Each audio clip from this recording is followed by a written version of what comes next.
Okay, so let's talk skimboard rails. Now down here in New Zealand, one of the biggest things I usually encounter for people when they talk rails is cost. There's not usually too much complication, but cost is always an issue. So this video right here is about how to build a skimboard rail on a budget. Now this is still going to cost money, and it's still probably going to cost a little bit more than most people think.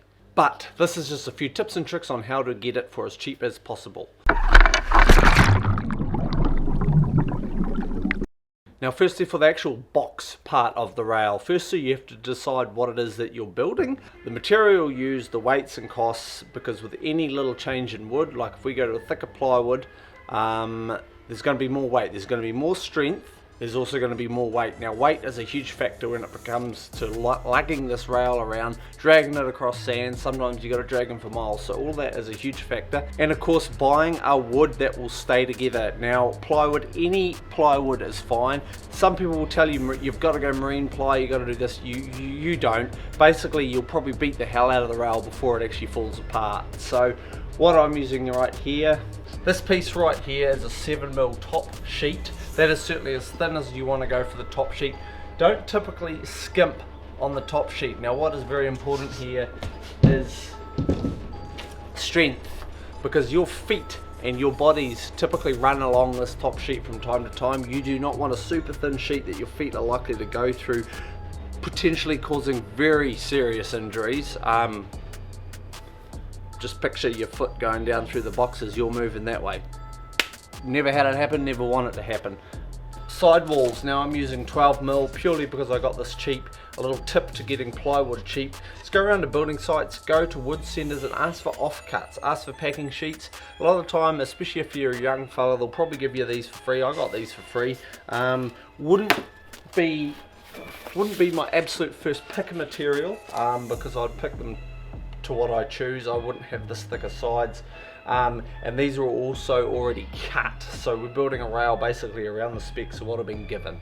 Okay, so what I want to actually build here, I want to build a slight up rail. Little slight flat boxes sometimes feel like they go down, so what I'm going to do is build a slight up. The sides that I've had pre-cut on these, which I picked the wood up, are dead flat, and they're also slightly lower than what I would have for a standard rail. So what we're going to do is we're just going to build it higher with some of the battens that we're going to use, which again, to do it on a budget, I have quite a few of these old screen printing screens around. Now all I'm going to do is chop these up to size, which are going to go across the box, and the top will be screwed down to. Now these will be plenty strong enough. A skill saw is going to take care of them. Again, depending on where you are in the world and what country you're in, this is purely just up to you as to what wood you can find. I mean, you could go as far as using just firewood if you really wanted to. So it's purely up to you. Again, weight is a huge factor. The more weight you put into the rail, the harder this thing is going to be to move around. Before I start cutting anything, as mentioned, this plywood is already pre-cut, so it's at that size. What I'm going to do is one thing to protect the rail, which is not an absolute must, but something I do like to do, is we're going to paint all this wood. We're going to paint it, we're going to seal it up just with some garden variety paint I've got lying around, put a couple little logos on it, and then basically prep all the other wood and get the pipe. Okay, so the next part of the box build, I have this drop saw here. You do not need it if you're on a budget. Just use a hand saw. Hand saw is fine. Like I mentioned, I'm turning these old screen printing screens, which I have a few of lying around,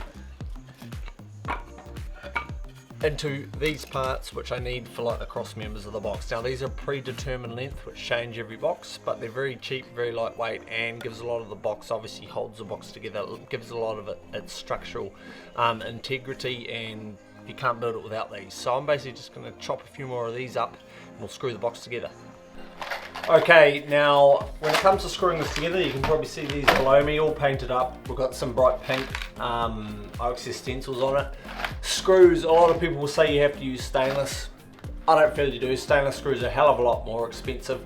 Just normal zinc coated screws are fine. Don't use nails. There's way too much vibration and pounding on it for nails. They'll just give you headaches. So use screws. Use a couple on each side, and each piece of wood you screw in. I'll show you how to do this. My view on just using cheap screws is that pretty much the rail's going to take a beating and fall apart before the screws rust out anyway. So, and I mean in 2 years or a year, if you want to throw another screw in it, you can. And when it comes to fastening, I'm using a battery drill because I have one. Easy, quick. If you just want to use a screwdriver, that is fine. Okay, so now as you look down this box, this is the bottom, this will be the top. We've got 4 along the bottom, pretty much because it's only to hold the bottom of the box together and support it on the sand. And we've got 5 cross members on the top. So all we've got to do now is flip this box up this way, get this other side piece on, and the box, throw the top on, obviously, and she's pretty much together. Now when it comes to putting this top sheet on, the reason there's 5 cross members across the top and only 4 on the bottom is we just want this top solid, because like I mentioned, this is the spacing here. Feet and this being solid enough for you to not go through is very important. I'm not going to bang a heap of screws through this because the pipe actually hold that down. So pretty much we're only going to throw a couple through this just to hold it down. And the only other thing that I'm going to do today is we're going to put 2 uprights here, because the front of the box tends to get hammering just with the boards and stuff hitting it. And you know, the more structural rigidity we can put in the front, the longer it'll stand up to the test of time. Right, so finishing stages for this rail. If it looks like I've aged since the last clip, it's because I have. This video itself has taken a long time to finish, just hasn't been top of the pile. But as you can see, we're at the pipe stages. Now this is part, as I've mentioned in this video, it's very easy to do a rail very cheap and close to free to this stage. Pipe you do not want to skimp on. This is proper PVC, proper pressure pipe. You do not want the pipe shattering, bending, doing nothing weird under your feet. Obviously if it's a softer makeup, it'll adhere more to the board when you go to ollie on or slide along it, which slows it down, and if you use really soft pipe you won't move. And obviously the other part is if it's not real proper pressure pipe, the pipe can shatter, which I mean you can kind of work out the results of that. So what we have here, I have 20mm pressure pipe. This pipe here cost me in New Zealand about 87 bucks for 2 6-meter lengths. Now this is more than I need, a little bit more than I need for this rail, and of course that all will change accordingly to the amount you're going to use on your rail. I'm going to do 4 runs across this, which is about right. So all I have to do, we're going to do a toe guard each end and the 4 runs down the side. I'm just going to cut these to length. You can cut them to length however you want, and then we're going to screw them on. Right, so toe guards. Now these are just to go crossways on the very end of the rail. Basically, to put it simply, what would your foot rather hit? Would you rather your foot hit this part or this part of the pipe? Of course, if we don't have toe guards, you're going to be dealing with that sharp edge of the pipe. So we basically just put these on ends to kind of just protect your feet. Now when it comes time to attaching pipe to the rail, there's a few ways to do it. There is from underneath, which is quite tedious.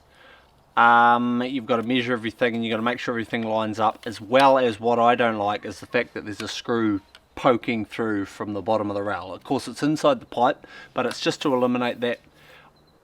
I just don't like the idea of that, so we've actually never done it that way. We screw through the top. Now you can put little pilot holes and drill through these, or you can do what we do. We pretty much just hold it where you want it and push the screw right through the pipe, which is what I'm going to do. It's the quickest, seems to be the easiest way, and you just want to line it up with all the cross members along this rail. Quite quick, quite easy. I put the toe guards on first, then of course we have a 100% accurate measurement for the pipes up the middle.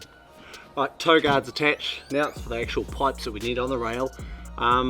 Again, start at the outside, measure your spaces. You want it looking nice, you don't want to be looking at a rail with all twisted pipes.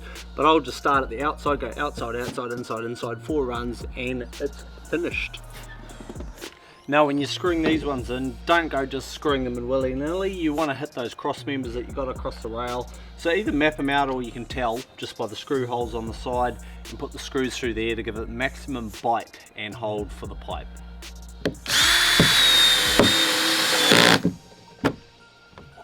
Okay, just like that, the rail is finished, ready to use. Now, a couple of things I will touch on when they're new, and which I'm going to follow up on in an upcoming video or two, is when the pipes are brand new, you don't really need any wax in them to help them slide. You need hard wax, like candle wax. Skate wax is obviously very good because it's for the same purpose.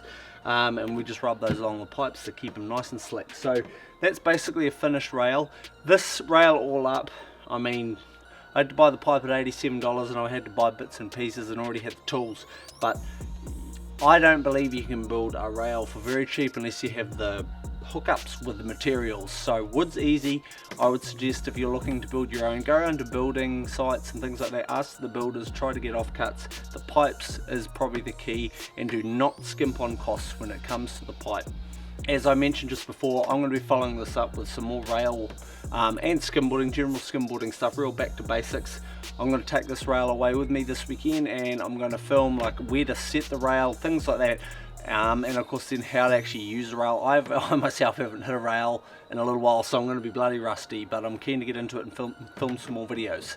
So yeah, feel free to let me know what it would probably cost in your part of the world, no matter where you're watching this video from. There's plenty more videos on this channel for you to browse through, and feel free to drop a comment down below with any tutorial or lesson based stuff that you'd like me to cover here on this channel, all of course free to you.